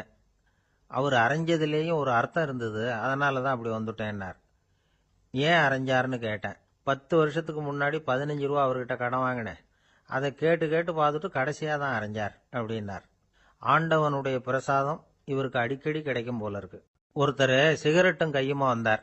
சார், இந்த புகைப்பிடிக்கிற பழக்கத்தை நிறுத்தி போடணும்னு தான் பார்க்கறேன், முடியலன்னார். புகைப்பிடிக்கிறத நிறுத்துறது ரொம்ப சுலபம் சார் அப்படின்னார் இன்னொருத்தர். எப்படி சொல்றீங்கன்னு கேட்டார் அவர். நான் கூட ஏற்கனவே 10 தடவை அந்த பழக்கத்தை நிறுத்தி இருக்கிறேன் சார் அப்படின்னார் இவர். இதுலேருந்து என்ன தெரியுது? புகைப்பழக்கத்தை திடீர்னு விட்டு விடுறதுங்கிறது ரொம்ப கஷ்டம்னு தெரியுது. இருந்தாலும் இது சம்பந்தமான ஆராய்ச்சி, அனுபவம், இது ரெண்டையும் அடிப்படையாக வச்சு சில வழிமுறைகளை சொல்றாங்க. அதாவது புகைப்பிடிக்கிறத நிறுத்துறதுக்கு 10 வழிகள் உண்டு அப்படின்னு சொல்றாங்க. அது என்னங்கிறத தெரிஞ்சுக்கிட்டா உபயோகப்படுதான்னு பார்க்கலாமே. முதல் கருத்து என்னன்னா, கொஞ்ச நாளைக்கு புகைப்பிடிக்கிற நண்பர்களை விட்டு விலகி இருக்கணும். இதனால புகைப்பிடிக்கிற ஆசை குறையும். அந்த பழக்கத்தை மறுபடியும் ஆரம்பிக்கப்படாதுங்கிற எண்ணம் உறுதிப்படும். ரெண்டாவது கருத்து, புகைப்பிடிக்கிறதை எதிர்த்து தீவிரமா பிரச்சாரம் செய்ய ஆரம்பிச்சிடணும். அது அடுத்தவங்களுக்கும் உபயோகப்படும், உங்களுக்கும் உபயோகப்படும். உங்க உள்ளுணர்வை அது தூண்டும், உங்களை உறுதி கொள்ள வைக்கும். மூன்றாவது கருத்து என்னன்னா, தினமும் 2 தடவை குளிக்கணும். எப்படி தெரியுமா? முதல்ல வெது வெதுப்பான தண்ணீர், அப்புறம் குளிர்ந்த தண்ணீர், இப்படி மாறி மாறி குளிக்கணுமா. நாலாவது கருத்து, உடற்பயிற்சிகள் செய்யணும். மூச்சு வாங்குற மாதிரியான பயிற்சிகள் ரொம்ப நல்லதான். பிராணாயாமம் அப்படிங்கிற மூச்சு பயிற்சி ரொம்ப நல்லதுங்கிறாங்க. அப்புறம் ஐந்தாவது கருத்து, சாப்பாடு மிதமா இருக்கணும், சீரா இருக்கணும். பச்சை காய்கறிகள், பழங்கள் சாப்பாட்டில் சேர்த்துக்கலாம். அடிக்கடி கொஞ்சம் கொஞ்சமா சாப்பிட்டு ரத்தத்தில் சர்க்கரையின் அளவை பராமரிக்கணும். இது நரம்புகளை அமைதிப்படுத்தும். ஆறாவது கருத்து என்னன்னா, ரொம்ப நேரம் பசியோடு இருக்கக்கூடாது. புகைப்பிடிக்கிறத நிறுத்த முயற்சி செய்யும் பொழுது எடை குறைப்பு நடவடிக்கைகளை மேற்கொள்ளக்கூடாது. ஏழாவது கருத்து, காப்பி, தேநீர், மதுபானம், அப்புறம் போதைப் பொருள்கள் கலந்த உணவுகள் இதெல்லாம் வேணாம். புகைப்பிடிக்கிறத அதெல்லாம் ஊக்கப்படுத்தும். கடுகு, மிளகு, அப்புறம் காரமான பொருள்களை தவிர்க்கணும். உப்பு அளவை குறைக்கணும். தினமும் 10 குவளை தண்ணீராவது குடிக்கணும். வெறும் தண்ணி புகைப்பிடிக்கிற ஆவலை தணிக்குதான். எட்டாவது கருத்து, கையில் சிகரெட்டு, புகையில ஏதாவது இருந்தால் உடனே தூக்கி எறிஞ்சிருங்க. அது கையில் இருக்கிற வரைக்கும் புகைப்பிடிக்கிற ஆசை வந்துக்கிட்டே இருக்கும். ஒன்பதாவது கருத்து என்னன்னா, இறை நம்பிக்கை உள்ளவங்க புகைப்பிடிக்கிற எண்ணம் வர்றப்போவெல்லாம் பிரார்த்தனை செய்ய ஆரம்பிச்சுடலாம். 10வது கருத்து, உங்களுக்கு ரொம்பவும் வேண்டியவங்க யாரோ அவங்க கிட்ட எல்லாம் நீங்க புகைப்பிடிக்கிறத நிறுத்தி விட்டதா சொல்லிவிடுங்க. இந்த 10 வழிகளையும் கடைபிடிக்க ஆரம்பிச்சுட்டா புகைப்பிடிக்கும் பழக்கத்தை நிறுத்தி விடலாம் அப்படின்னு சொல்றாங்க அனுபவப்பட்டவங்க. முயற்சி பண்ணி பார்க்கலாம். ஒரு முக்கியமான இடத்துல நின்றுகிட்டு இருந்தார் ஒருத்தர். அங்க இன்னொருத்தர், ஏன் சார் இந்த இடத்துல சிகரெட் பிடிக்கலாமா அப்படின்னு அனுமதி கேட்டார். இந்த இடத்துல சிகரெட் பிடிக்க கூடாதுங்க அப்படின்னாரு இவர். நீங்க இப்படி சொல்றீங்க, ஆனா இந்த இடத்துல கீழே நிறைய சிகரெட் துண்டுகள் கிடக்குதே, அவங்கெல்லாம் யாரு? அவங்கெல்லாம் உங்க மாதிரி என்கிட்ட அனுமதி கேட்காதவங்க அப்படின்னாராம் இவர். என்னுடைய நண்பர் ஒருத்தர், அவருக்கு ஜாதகத்துல நம்பிக்கை உண்டு. அவரே ஜோசியமெல்லாம் பார்ப்பார். என்ன சார் இந்த காலத்துல இதையெல்லாம் நம்பிக்கிட்டு இருக்கீங்களேன்னு கேட்டா, உங்களுக்கு ஒன்றும் தெரியாது சார், இந்த உலகத்துல ஒவ்வொருத்தரும் அவங்கவுங்க செய்யற நல்லது கெட்டதுக்கு தகுந்த பலனை அனுபவிச்சே தேரணும்பார். அது மட்டும் இல்லை, ஒருத்தன் செத்துட்டா கூட அவன் செஞ்ச பாவ புண்ணியங்கள் கூடவே போயிட்டு இருக்கோம்பார். அது எப்படி கூட போவோம் அப்படின்னு குதர்க்கமாக கேட்டால் அதுக்கு அவர் ஒரு கதை சொன்னார். அது ரொம்ப சுவாரஸ்யமாக இருந்தது. ஒரு ஊரில் ஒருத்தர் இருந்தாராம். அவர் ஜோசியம் பார்க்கறதுல ரொம்ப கெட்டிக்காரரு. ஒருத்தருடைய தலைமுடியை மட்டும் அவர்கிட்ட காட்டினா போதும், அதை மட்டும் பார்த்துட்டு அவருடைய ஜாதகத்தையே சொல்லிவிடுவாராம். அப்பேற்பட்ட திறமை. அந்த ஆள் ஒரு சமயம் கன்னியாகுமரி கடற்கரைக்கு போயிருந்திருக்கிறார். அங்கே கரை ஓரமாக ஒரு மண்டை ஓடு கிடந்திருக்கு. அதை எடுத்து பார்த்துருக்கிறார். அந்த மண்டை ஓட்டை வச்சுக்கிட்டே அதோட ஜாதகத்தை அலசியிருக்கிறார். இந்த மண்டை ஓட்டுக்கு உரிய ஆசாமி வாழ்க்கையில் ரொம்ப கஷ்டப்பட்டுருக்கிறான், நிறைய கஷ்டத்தை அனுபவிச்சிருக்கிறான். அது தாங்க முடியாம தான் கடல்ல விழுந்து தற்கொலை பண்ணிட்டு இருக்கான் அப்படிங்கிறத அவர் கணிச்சுட்டார். இருந்தாலும் இந்த மண்டை ஓடு இன்னமும் அனுபவிக்க வேண்டியது பாக்கி இருக்கு அப்படிங்கிறதையும் அவர் உணர்றார். அது சரி, ஒருத்த உயிரோட இருக்கிற வரைக்கும் தானே நல்லது கெட்டதை அனுபவிக்க முடியும். செத்ததுக்கு அப்புறமும் பாக்கி இருக்குன்னா அதை எப்படி அனுபவிக்கிறது? இந்த மண்டை ஓட்டுக்கு இன்னும் கொஞ்சம் பாக்கி இருக்கு அப்படிங்கிறது அவருக்கு புரிஞ்சதே தவிர அதோட அர்த்தம் என்னங்கிறது அவருக்கு சரியா விளங்கல. சரி, இதை இன்னும் கொஞ்சம் விவரமா ஆராய்ச்சி பண்ணி பார்ப்போம் அப்படின்னு நினைச்சுக்கிட்டு அதை தன்னுடைய வீட்டுக்கு எடுத்துட்டு போயிட்டார். அந்த மண்டை ஓட்டை ஒரு பொட்டியில் வச்சு பூட்டினார். தன்னுடைய தனி அறையில் அதை பத்திரமா வச்சுக்கிட்டார். தினமும் ராத்திரி ஆனதும் தன்னுடைய மனைவியை பார்த்து, நீ போய் பூஜை அறையில் தனியாக படுத்துக்கோ அப்படின்னு சொல்லிவிட்டு இவர் தினம் ராத்திரி 12 மணிக்கு பொட்டியை திறந்து பார்ப்பார். மண்டை ஓடு அப்படியே இருந்ததே தவிர இன்னும் கொஞ்சம் பாக்கி இருக்குங்கிறதுக்கு அர்த்தம் அவருக்கு விளங்கலை. அந்த மண்டை ஓட்டுக்கு இன்னும் என்ன பாக்கி இருக்க போகுது? இப்படியே ஒரு 10 நாள் போச்சு. அந்த வீட்டம்மாவுக்கு சந்தேகம் வந்துட்டுது. நம்ம வீட்டுக்காரர் நம்மளை தனியாக ஏன் தூங்க சொல்கிறார் அப்படிங்கிற சந்தேகம். உடனே பக்கத்து வீட்டு அம்மா கிட்ட விஷயத்தை சொல்லியிருக்கிறாங்க. அந்த அம்மா உடனே, நீ கவலைப்படாத, நான் கண்டுபிடிச்சி சொல்கிறேன்னு சொல்லிவிட்டாங்களாம். அன்னைக்கு ராத்திரியே ஜன்னல் வழியாக எட்டி பார்த்துருக்குறாங்க. இந்த ஆள் மண்டை ஓட்டை கையில் வச்சுக்கிட்டு அதை திருப்பி திருப்பி அப்படியும் இப்படியும் பார்த்துக்கிட்டு இருந்தது தெரிஞ்சுட்டுது. மறுநாள் காலையில் அவரோட மனைவியை பார்த்தாங்க. ஏம்மா, உன் வீட்டுக்காரருக்கு நீ முதல் மனைவியா 2வது மனைவியா அப்படின்னு கேட்டாங்க. எனக்கு தெரிஞ்ச வரைக்கும் நான் ஒருத்தி தான் அவருடைய மனைவின்னாங்க. அப்படி இல்லை, நீ அவருக்கு 2வது மனைவி. முதல் மனைவியின் மண்டை ஓடு தான் அவர் கையில் இருக்குப்போ, அதை தான் அவர் தினமும் ராத்திரியில் எடுத்து பார்த்துக்கிட்டு இருக்கிறாரு அப்படின்னு விட்டாங்க அந்த அடுத்த வீட்டம்மா. அப்படியா விஷயம்னு சொல்லிவிட்டு கணவன் வீட்டில் இல்லாத நேரமாக பார்த்து அந்த மண்டை ஓட்டை எடுத்து கொண்டாந்து ஒரு உரல்ல போட்டு உலக்கையால் குத்தி நொறுக்க ஆரம்பிச்சுட்டுது அந்த அம்மா. வெளியே போயிருந்த அந்த ஆள் அப்போ தான் உள்ளே நுழைஞ்சார். மண்டை ஓடு உலக்கை கிட்ட குத்து வாங்கிட்டு இருக்கு. அது அனுபவிக்க வேண்டியது இன்னும் கொஞ்சம் பாக்கி இருக்கு அப்படிங்கிறதுக்கான அர்த்தம் எனக்கு இப்போதான் புரிஞ்சுதுன்னாராம் அவர். இந்த கதையிலிருந்து நாம் இன்னொரு நீதியையும் புரிஞ்சுக்கணும். அதாவது நம்ம வீட்டை பற்றி நமக்கு தெரியாததெல்லாம் அடுத்த வீட்டுக்காரங்களுக்கு நல்லா தெரியும். ஒருத்தர் ரொம்ப அவசரமாக வந்தார். சார், மனுஷன் நிம்மதியாக இருக்கிறதுக்கு என்ன வழின்னு கேட்டார். சீக்கிரமாக ஒரு கல்யாணத்தை பண்ணீங்க, எல்லாம் சரியாக போடும் அப்படின்னோம். அவர் ஒரு மாதிரியாக பார்த்தார். ஏற்கனவே எனக்கு கல்யாணம் ஆயிட்டுது சார், அதனால தானே நிம்மதியாக இருக்கிறதுக்கு வழி கேட்குறேன் அப்படின்னார். சரி, இவர் ஒரு மாதிரியான கேஸ் அப்படின்னு நினச்சிக்கிட்டு நம்மகிட்ட இருந்த ஒரு சின்ன புத்தகத்தை அவர்கிட்ட தூக்கி கொடுத்தோம். இதை படித்து பாருங்கன்னு. கல்யாணத்துக்கு பிறகும் சந்தோஷமாக இருக்கிறதுக்கு என்ன வழி அப்படிங்கிற கேள்விக்கு அந்த புத்தகத்தில் விளக்கம் இருந்தது.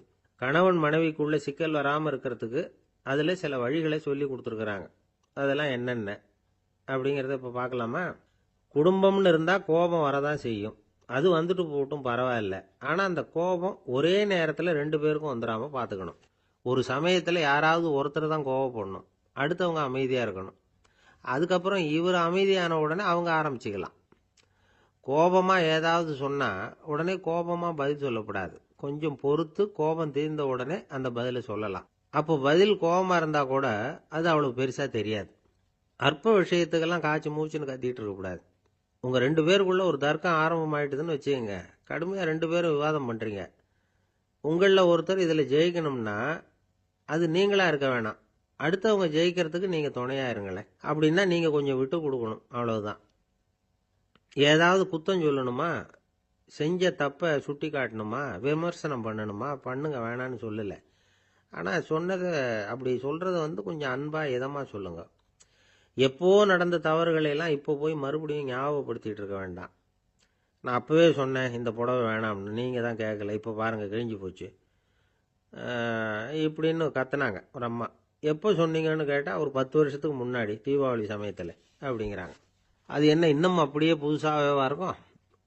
உங்களுக்கு அவர் தான் பெருசு, அவருக்கு நீங்கள் தான் பெருசு. அதை விட இந்த உலகத்தில் வேறு எதுவும் முக்கியம் இல்லைன்னு நினைக்கணும். நீ தான் என்னுடைய உலகம்னு எத்தனை தடவை சொல்லியிருப்பீங்க? அதெல்லாம் வெறும் வசனமாக போயிடக்கூடாது. ஏதாவது ஒரு பிரச்சனையை பற்றி கடுமையாக விவாதம் பண்ணிக்கிட்டு இருக்கீங்க, அதை அப்படியே பாதியில் விட்டுட்டு படுக்கைக்கு போயிடக்கூடாது. சொச்சத்தை நாளைக்கு பேசிக்கலாம்னு. அப்படி போனால் தூக்கம் வராது. பிரச்சனையை ஒரு முடிவு பண்ணிக்கிட்டு அதுக்கப்புறமா தூங்க போகணும். ஒரு நாளில் ஒரு தடவையாவது உங்கள் ஜோடியை பாராட்டி நல்ல விதமாக கனிவாக ஒரு வார்த்தை சொல்லணும் அப்படின்னு தீர்மானம் பண்ணீங்க. ஏதாவது தப்பு பண்ணிவிட்டீங்கன்னா பரவாயில்ல, அதை ஒத்துக்கிறதுக்கும் மன்னிப்பு கேட்கறதுக்கும் தயாராக இருக்கணும். அது ஒன்றும் கேவலம் கிடையாது. வீட்டுக்குள்ளே தானே கேட்க போகிறீங்க, வெளியில் யாருக்கு தெரிய போகுதோ? எப்படியோ உங்களுக்குள்ள ஒரு சமரசம் ஆனால் சரிதான். ஒரு தகராறுன்னு எடுத்துக்கிட்டா குறைஞ்சபட்சம் அதுக்கு 2 பேர் தேவை.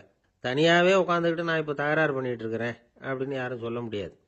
2 பேர் தகராறு பண்ணுறாங்கன்னா பொதுவாக அந்த 2 பேரில் யார் அதிகமாக பேசுகிறாங்களோ அவங்க பேரில் தான் தப்பு இருக்கும்.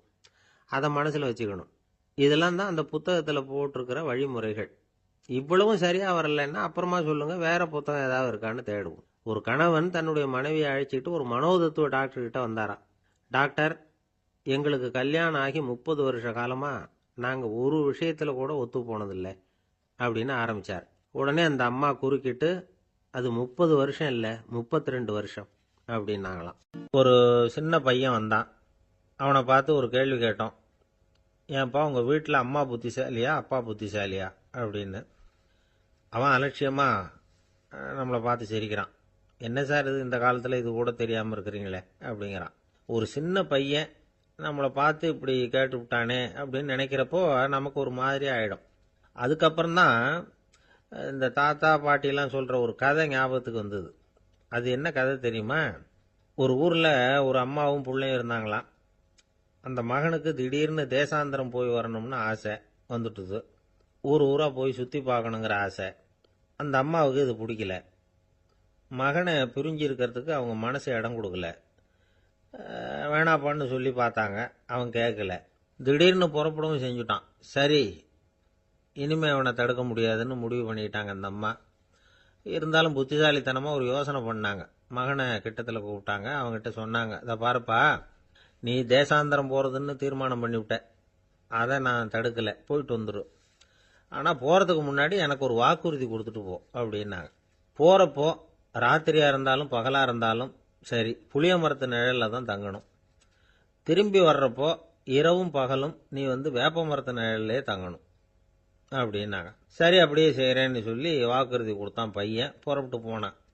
போகிற வழியில் புளிய மரத்து நிழல்லையே தங்கினான், தூங்கினான். அப்படி போய்கிட்டே இருந்தான். 7வது நாள் அவன் உடம்பு சுகமில்லாமல் போயிட்டுது. ரொம்பவும் பலவீனமாயிட்டான். இனிமேல் நடக்க முடியாதுங்கிற நிலைமை வந்துட்டுது. யோசிச்சு பார்த்தான். சரி, இதுக்கு மேலே போக வேண்டாம் அப்படின்னு முடிவு பண்ணிட்டு திரும்பி வர ஆரம்பிச்சிட்டான். திரும்பி வர்றப்போ வழியில் வேப்ப மரத்து நிழல்லையே தங்கி வந்தான். நாளுக்கு நாள் உடம்பு சரியாக வந்துட்டுது.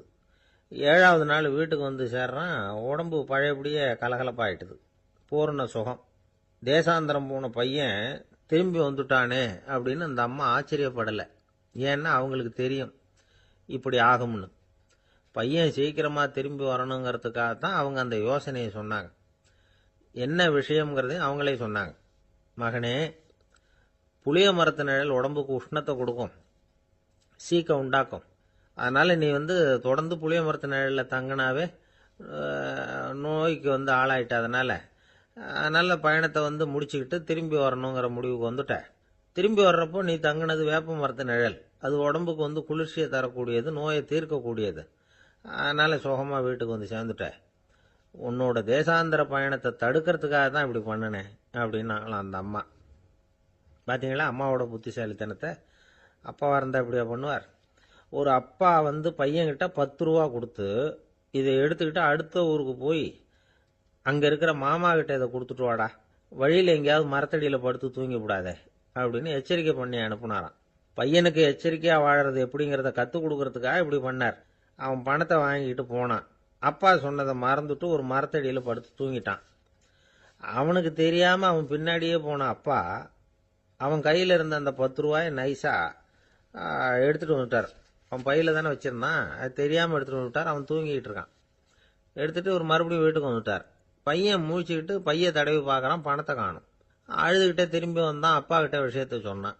அப்பா சிரிச்சுக்கிட்டே சொன்னார், அதுக்கு தான்ப்பா ஆரம்பத்திலேயே எச்சரிக்கை பண்ணினேன், இனிமேலாவது நீ ஜாக்கிரதையாக இருக்கணும் அப்படிங்கிறதுக்காக தான் இப்படி பண்ணினேன். அந்த பணம் எங்கேயும் போயிடலை, நான் தான் அதை உனக்கு தெரியாமல் எடுத்து வச்சிருக்கிறேன். இதோ பாரு அப்படின்னு சொல்லிட்டு சைடு பாக்கெட்டில் கையை விட்டா அது ஓட்டையாக இருக்குது. அதை எவனோ ஏற்கனவே கத்திரிச்சு எடுத்துகிட்டு போட்டான். இப்போ அப்பா முகத்தில் அசடு வழிஞ்சுதான். ஒரு ஊரில் ஒரு ஆள் இருந்தான். அவனுக்கு ஒரே ஒரு மகள். அவளை நல்ல இடத்துல கட்டி கொடுக்கணும்னு ஆசைப்பட்டான். அதுக்காக மாப்பிள்ளை தேடிட்டு இருந்தான். அவன் கொஞ்சம் வசதியான ஆள். அதனால் நிறைய பேர் வந்தாங்க. இருந்தாலும் ஒரு நல்ல குணமுள்ள மாப்பிள்ளையாக இருக்கணும் அவன் எதிர்பார்த்தான். அப்படி இருக்கணும்னு தொடர்ந்து முயற்சி பண்ணான். கடைசியாக ஒரு 3 பேர் கிடைச்சாங்க. அந்த 3 பேரில் யாரை தேர்ந்தெடுக்கிறது, இதுதான் அவனுக்கு வந்த குழப்பம். இந்த நிலைமையில ஒரு பெரியவரை தேடி போனான். அவர்கிட்ட தன்னுடைய பிரச்சனையை சொன்னான். அவர் கொஞ்சம் யோசனை பண்ணார். அதுக்கப்புறம் 3 பேரையும் கூப்பிட்டார். இதோ பாருங்கப்பா, உங்க 3 பேருக்கும் 3 மாச கால அவகாசம் தர்றேன். நீங்க இப்ப போகலாம். 3 மாசம் கழிச்சு திரும்பி வரலாம். அப்படி வரும்பொழுது இந்த 3 மாச காலத்துல நீங்க செஞ்ச நல்ல காரியம் ஏதாவது ஒன்று சொல்லணும். அதை வச்சு உங்களில் ஒருத்தரை நாங்கள் தேர்ந்தெடுத்துக்கிறோம் அப்படின்னு சொன்னாராம். 3 பேரும் சரின்னு சொல்லிவிட்டு திரும்பி போயிட்டாங்க. 3 மாதம் ஆச்சு. அதுக்கப்புறம் ஒரு நாள் திரும்பி வந்தாங்க. அவர் அவங்கள கூப்பிட்டு உட்கார வச்சார். அப்புறம் கேட்டார், இப்போ சொல்லுங்க, இந்த 3 மாச காலத்தில் நீங்கள் செஞ்சிருக்கிற ஏதாவது ஒரு நல்ல காரியத்தை சொல்லுங்க அப்படின்னார். முதல்ல ஒருத்தன் எழுந்திருச்சு நின்னான். ஐயா, எங்கள் அப்பா இறந்த பிறகு அவரோட கணக்கு வழக்குகளை எடுத்து பார்த்துக்கிட்டு இருந்தேன். அவர் ஒரு வியாபாரிகிட்ட 10,000 ரூபா கடன் வாங்கி இருக்கிறதாக எழுதியிருந்தார். அந்த வியாபாரியும் இப்போ உயிரோட இல்லை. இருந்தாலும் அந்த வியாபாரியோட மகனை தேடி கண்டுபிடிச்சேன். கணக்கு புத்தகத்தை காட்டினேன். எங்க அப்பா உங்க அப்பா கிட்ட 10,000 ரூபா கடன் வாங்கி இருக்கிறதாக இதை எழுதியிருக்கிறார். அதனால அதை திருப்பி கொடுக்கறதுக்காக வந்திருக்கிறேன். இந்தாங்க அந்த பணம் அப்படின்னு சொல்லி கொடுத்துட்டு வந்துட்டேன் அப்படின்னு நானும். இதை பெரியவர் கவனமா கேட்டுக்கிட்டார். அதுக்கப்புறம் 2வது இளைஞன் எழுந்திருச்சான். ஐயா, நான் போன மாசம் ஒரு நாள் ராத்திரி வேளையில ஒரு காட்டுப்பாதை வழியா எங்க ஊருக்கு போய்கிட்டு இருந்தேன். அந்த சமயத்துல அந்த வழியா வந்துகிட்டு இருந்த ஒரு வழிபோக்கர்கிட்ட 4-5 திருடர்கள் வம்பு வளர்த்து அவர்கிட்ட இருந்த பொருளை எல்லாம் கொள்ளையடிச்சுக்கிட்டு இருந்தாங்க. நான் உடனே ஒரு குச்சியை எடுத்துட்டு ஓடினேன். அந்த திருடர்களை அடிச்சு விரட்டினேன். பொருளை எல்லாம் மீட்டு அந்த வழிபோக்கர்கிட்ட ஒப்படைச்சேன். அவரை பத்திரமா அழைச்சிட்டு போய் அவர் வீட்டில் விட்டுட்டு வந்தேன் அப்படின்னு நானும். இதையும் பெரியவர் கவனமா கேட்டுக்கிட்டார். அடுத்தபடியா 3வது இளைஞன் எழுந்திருச்சான். ஐயா, போன மாசம் ஒரு நாள் நான் ஒரு மலைப்பாதை வழியா போய்கிட்டு இருந்தேன். மலைப்பாதை விளிம்புல ஒரு மதகு கட்டை, அது மேல ஒரு ஆள் படுத்து தூங்கிட்டு இருந்தான். அந்த பக்கம் தவறி உருண்டு விழுந்திருந்தான்னா அதில் பாதாளம். அது மலையடி வாரத்தில் போய் தான் விழணும். அவ்வளவு பள்ளம். அது தெரியாம அவன் பாட்டுக்கு தூங்கிட்டு இருந்தான். நான் உடனே அவன்கிட்ட ஓடி போய் குனிஞ்சு அவன் முகத்தை பார்த்தேன். அப்பதான் புரிஞ்சுது, அவன் ஏற்கனவே எனக்கு தெரியும். அவனை எனக்கு நிறைய கெடுதல் பண்ணியிருக்கிறான், இடைஞ்சல் கொடுத்தவன். இருந்தாலும் ஐயோ பாவம்னு நினைச்சு அவனை எழுப்பி பாதுகாப்பா வேற ஒரு இடத்துல படுக்க வச்சுட்டு வந்தேன் அப்படின்னு நானா. பெரியவர் இதையும் கேட்டுக்கிட்டார். அதுக்கப்புறம் அவங்க 3 பேரையும் பார்த்து, நீங்க போகலாம், நாங்க யோசிச்சு முடிவு பண்ணி உங்களுக்கு சொல்லி அனுப்புறோம் அப்படின்னாராம். அந்த இளைஞர்கள் புறப்பட்டு போயிட்டாங்க. அதுக்கப்புறம் அந்த பெண்ணோட அப்பாவை பார்த்து சொன்னார், இந்த 3 பேருமே நல்ல பிள்ளைங்க தான், அதுல ஒன்றும் சந்தேகம் இல்லை. இருந்தாலும் இந்த 3 பேர் செஞ்ச செயல்களையும் ஒப்பிட்டு பார்க்க வேண்டியிருக்கு. முதல் இளைஞன் நேர்மைக்கு எடுத்துக்காட்டா விளங்குறான். இந்த காலத்துல இது மாதிரி இளைஞர்களை பார்க்கறது ரொம்ப கஷ்டம்தான். இருந்தாலும் அவன் கடமையை தான் செஞ்சான். 2வது இளைஞன் நல்ல வீரன், தைரியசாலி. ஒரு வீரன் எதை செய்யணுமோ அதைத்தான் இவன் செஞ்சான். இவன் ஒரு லட்சிய மனிதன். 3வது இளைஞன் தன்னுடைய பகைவனுக்கே உதவி செஞ்சிருக்கான். அவன் உயிரை காப்பாத்தி இருக்கிறான். பகைவனுக்கு அருள்வதுங்கிறது ஒரு சாதாரண மனுஷனால செய்யக்கூடிய காரியம் இல்லை. பகையை மறக்கிறதும் பகைவனுக்கு அருள்வதும் தெய்வீக பண்புகள். அதனால இவனையே உன்னுடைய மகளுக்கு ஏற்ற மாப்பிள்ளையா தேர்ந்தெடுக்கலாம் அப்படின்னு சொன்னாங்களாம். ஒரு நல்ல நாளில் அவங்களுக்கு திருமணம் நல்ல விதமாக நடந்து முடிஞ்சுதான். இது சுவாமி சின்மயானந்தர் சொல்லியிருக்கிற ஒரு கதை. இதிலிருந்து நாம் புரிந்து கொள்ள வேண்டிய ஒரு கருத்து, நமக்கு கெடுதல் பண்ணவங்களுக்கும் நாம் நல்லது செய்யணும். ஆனால் நடைமுறையில் அப்படி நம்மளால் செய்ய முடியறதில்ல. அதுதான் சிக்கல். நம்மால் ஒருத்தங்கிட்ட கேட்டேன், ஏண்டா உன்னுடைய பகைவன் ஒருத்தன் அது மாதிரி ஒரு மலைப்பாதை மதகு கட்டையில் படுத்திருந்தா உடனே நீ என்ன நினைப்ப அப்படின்னு கேட்டோம்.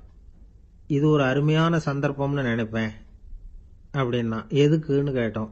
அவனை அந்த பக்கமா உருட்டி கீழே தள்ளுறதுக்கு அப்படின்னா. ஒரு ஊர்ல ஒரு ஞானி இருக்கிறார். ரொம்ப பெரிய ஞானி. ரொம்ப வயசாயிட்டுது. கடைசி காலத்துல அவர்கிட்ட சில பேர் வந்தாங்க. உங்க குரு யார் அப்படின்னு கேட்டாங்க. அவர் நிமிர்ந்து பார்த்தார். எனக்கு ஆயிரக்கணக்கான குருமார்கள் உண்டு. அவங்க பேரெல்லாம் சொல்லணும்னா இந்த காலம் பத்தாது. ஆனா முக்கியமான ஒரு 3 பேரை பத்தி மட்டும் உங்களுக்கு சொல்றேன் அப்படின்னாராம். அப்புறம் சொன்னார், அந்த 3 பேர்ல ஒருத்தன் ஒரு திருடன். ஒரு சமயம் ஒரு பாலைவனம் வழியா நான் போய்கிட்டு இருந்தேன். அப்போ வழி தவறி போய் ஒரு கிராமத்துக்கு போயிட்டேன். அது இருட்டு நேரம், நடு ராத்திரி, ஊரே உறங்கி போச்சு. அந்த நேரத்தில் ஒரு ஆள் மட்டும் ஒரு வீட்டு சுவத்தில் ஏதோ பண்ணி உள்ளே நுழையறதுக்கு முயற்சி பண்ணிட்டு இருக்கிறான். அவங்கிட்ட போய் நான் இன்னைக்கு இங்கே எங்கே தங்க முடியும் அப்படின்னு கேட்டேன். அதுக்கு அவன், இந்த ராத்திரி வேளையில் அது ரொம்ப சிரமம், ஒரு திருடனோட உங்களால் தங்க முடியும்னா நீங்க என்னோட தங்கலாம் அப்படின்னா. நான் அவங்க கூட 1 மாசம் தங்கி இருந்தேன். ஒவ்வொரு நாள் ராத்திரியும் இப்ப நான் என்னுடைய வேலைக்கு போறேன், நீங்க ஓய்வு எடுத்துக்கங்க அப்படின்னு சொல்லிட்டு போவான். அவன் திரும்பி வந்த உடனே உனக்கு ஏதாவது கிடைச்சதான்னு நான் கேட்பேன். அதுக்கு அவன் இன்னைக்கு ராத்திரி ஒன்றும் இல்லை, நாளைக்கு மறுபடியும் முயற்சி பண்ணுவேன் அப்படிம்பா. எப்பவும் அவன் நம்பிக்கை இழந்ததே கிடையாது, எப்பவும் சந்தோஷமாவே இருப்பான். நானும் ரொம்ப காலமா தியானம் பண்ணிக்கிட்டே இருந்தேன், ஒண்ணுமே நடக்கல. ஆனா நான் என்ன பண்ணேன் தெரியுமா? மனசு வருத்தப்படும், நம்பிக்கை இழந்துருவேன். அப்பெல்லாம் அந்த திருடனுடைய விடாமுயற்சி தான் ஞாபகத்துக்கு வரும். அதனால அந்த திருடன் எனக்கு ஒரு குரு. என்னுடைய 2வது குரு யாருன்னா அது ஒரு நாய். இது எப்படின்னா, ஒரு சமயம் எனக்கு ரொம்ப தாகமா இருந்தது. ஒரு நதியை நோக்கி போயிட்டு இருந்தேன். அப்போ ஒரு நாயும் வந்தது. அதுக்கும் தாகம். ஓடி வந்து ஆத்த பார்த்தது. அதோட நிழல் வந்து ஆத்துல தெரிஞ்சது. அதை பார்த்ததும் பயந்துட்டுது அது. அதாவது அது தன்னுடைய சொந்த உருவத்தையே கண்டு பயந்தது. அதை பார்த்து குறைக்குது, திரும்பி ஓடிச்சு. ஆனா அதுக்கு தாகம் அதிகமா இருந்ததுனால அது மறுபடியும் திரும்பி வந்தது. பார்த்தா மறுபடியும் தண்ணியில நாயோட உருவம் தெரியுது. இப்படி சில தடவை பண்ணிச்சு. இருந்தாலும் கடைசியில் தண்ணியில குதிச்சுட்டுது துணிஞ்சி. இப்படி குதிச்ச உடனே அதோட உருவமும் மறைஞ்சுட்டுது. இதை பார்த்தேன். நான் என்ன புரிஞ்சுக்கிட்டேன்னா, எவ்வளவுதான் பயம் இருந்தா கூட ஒருத்தன் தைரியமா காரியத்தில் இறங்கணும் அப்படிங்கிறத புரிஞ்சுக்கிட்டேன். இந்த போதனை அந்த நாய்கிட்ட இருந்து எனக்கு கிடைச்சது. இது ஒண்ணு. அடுத்தது என்னுடைய 3வது குரு யாருன்னா அது ஒரு சின்ன குழந்தை. நான் ஒரு சமயம் ஒரு நகரத்துக்கு போனேன். அங்க ஒரு குழந்தை எரிகிற மெழுகுவத்தி ஒன்று எடுத்துக்கிட்டு வந்தது. நான் அந்த குழந்தைய பார்த்து வேடிக்கையா கேட்டேன், ஏன் பாப்பா இந்த மெழுகுவத்தியை நீயாவே கொளுத்துனியா அப்படின்னு கேட்டேன். ஆமான்னுது அந்த குழந்தை. சரி, இந்த மெழுகுவத்தி முன்னாடி எரியாம இருந்தது, இப்ப எரியுது. இந்த மெழுகுவத்திக்கு வெளிச்சம் எங்க இருந்து வந்தது, அதை எனக்கு காட்ட முடியுமா அப்படின்னு கேட்டேன் அந்த குழந்தைகிட்ட. இதுக்கு அந்த குழந்தை சிரிச்சுக்கிட்டு அந்த மெழுகுவத்திய ஊதி அணைச்சுட்டுது. அதுக்கப்புறம் என்னை பார்த்து கேட்டது, இப்ப இந்த மெழுகுவத்தியின் வெளிச்சம் போனதை பாத்தீங்க இல்லையா, அது எங்க போச்சுன்னு எனக்கு சொல்லுங்க அப்படின்னுது. அந்த குழந்தை இப்படி கேட்டதும் என்கிட்ட இருந்த ஆணவம் அழிஞ்சுட்டுது. நான் படிச்சதெல்லாம் அந்த வினாடியில சுக்கு நூறா போயிட்டுது. என்னுடைய முட்டாள்தனத்தை நான் உணர்ந்தேன் அப்படின்னு இவ்வளவும் அந்த ஞானி விவரமா சொன்னாராம். அதனால நாம இன்னார்கிட்ட இருந்து தான் இதை கத்துக்கணுங்கிறது இல்லை, யாருகிட்ட இருந்தும் எதையும் கத்துக்கலாம். நம்மால் ஒருத்தன் ஒரு நாய் வளர்த்துக்கிட்டு இருந்தான். அந்த நாய்க்கு வால் கிடையாது. யாரோ ஏற்கனவே வெட்டி எடுத்துட்டாங்க. இந்த நாய் தான் சார் எனக்கு குரு, அதுகிட்டே இருந்து கூட நான் பாடம் கத்துக்கிட்டு இருக்கிறேன் அப்படின்னா. அப்படி என்ன கத்துக்கிட்டேன் இந்த வால் இல்லாத நாய்கிட்ட இருந்து அப்படின்னு கேட்டோம். நாம யாருகிட்டையும் வாலாட்டக்கூடாது அப்படிங்கிற பாடத்தை அதுகிட்ட இருந்து தான் நான் கத்துக்கிட்டேன் அப்படின்னா. ஒரு ஆள் இருந்தான், நிறைய பணம் சம்பாதிச்சான். ஆனா செலவு பண்ண மனசு வரல, கருமி. அவன் என்ன பண்ணா, சேர்த்த பணம் பூராவையும் ஒரு மரத்தடியில புதைச்சி வச்சிருந்தான். வாரத்துக்கு ஒரு தடவை அந்த மரத்தடிக்கு வருவான், புதைச்ச இடத்த ஆவலோட பார்த்துக்கிட்டு இருப்பான், அதுக்கப்புறம் போயிடுவான். அவ்வளவுதான். ஒரு நாள் ஒரு திருடன் வந்தான். இவன் புதைச்சி வச்சிருந்ததெல்லாம் எடுத்துட்டு போட்டான். இது தெரிஞ்சு போச்சு. அந்த கருமி புலம்ப ஆரம்பிச்சிட்டான். இவன் புலம்பலை கேட்டதும் அக்கம் பக்கத்தில் இருந்தவங்க எல்லாம் ஓடி வந்தாங்க. என்ன விஷயம்னு விசாரிச்சாங்க. இவன் சொன்னான். ஒரு பெரியவர் கேட்டார், ஏப்பா வாரம் வந்து இந்த இடத்த பார்க்கறதாக சொன்னியே, எப்போவாவது இதுல இருக்கிற பணத்தை எடுத்து செலவு பண்ணியிருக்கியா அப்படின்னு கேட்டார்.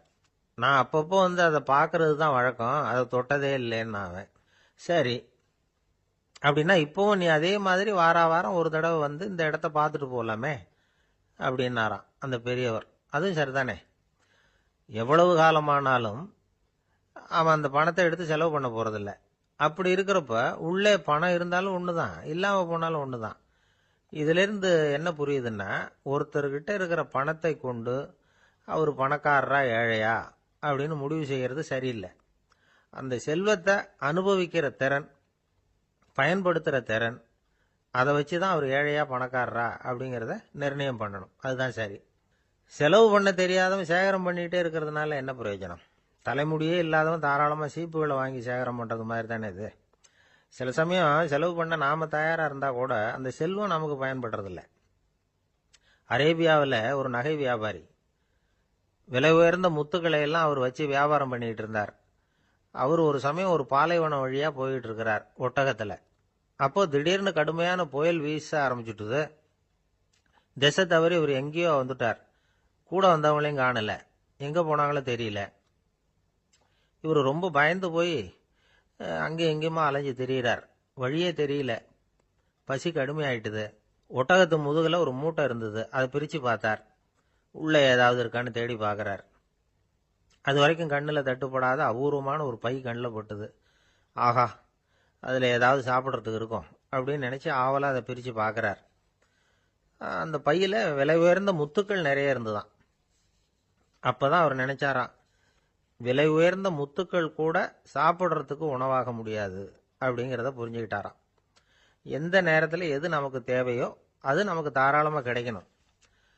அப்படி அது கிடைக்கிறதுக்கு நம்மகிட்ட இருக்கிற செல்வம் பயன்படணும். அது நமக்கும் பயன்படலாம், நம்ம மூலமாக அடுத்தவங்களுக்கும் பயன்படலாம். அதுதான் செல்வத்தின் பயன். ஒரு மரத்தடியில் ஒருத்தன் உட்காந்து அழுதுகிட்டு இருந்தான். அந்த பக்கமாக வந்த இன்னொருத்தன் ஏப்பா அழுதுகிட்டு இருக்கிறேன்னு கேட்டான். இந்த இடத்துல தான் பூமிக்கு அடியில் பணம் இருக்குது, புதைச்ச இடம் தெரியல, அதான் அழறேன் அப்படின்னா. நல்லா ஞாபகப்படுத்தி பாரு, எந்த இடத்துல புதைச்ச அப்படின்னு கேட்டான் இவன். அது எப்படி எனக்கு தெரியும், புதைச்சி வச்சிருக்கிறவன் நான் இல்லையே, எங்க எழுத்த விட்டுக்காரன் அப்படின்னானா இவன். ஊருக்கு வெளியில அமைதியான ஒரு இடம், அங்க ஒரு ஆசிரமம், அங்க ஒரு சாமியார். அவர் தினமும் நல்ல போதனைகள்லாம் செய்வார். பல பேர் போய் அங்கேயே சில நாள் தங்கி இருந்து அவர் சொல்ற அறிவுரைகளை எல்லாம் கேட்டுக்கிட்டு வர்றது வழக்கம். ஒரு தடவை அவரை பார்த்துட்டு போறதுக்காக 3 வெளியூர் தம்பதிகள் வந்தாங்களாம். அந்த மடத்திலேயே சாப்பிட்டுக்கிட்டு தங்கி இருந்து அவங்களுடைய போதனைகளை கேட்டுக்கிட்டு போகணுங்கிறது அவங்க நோக்கம்.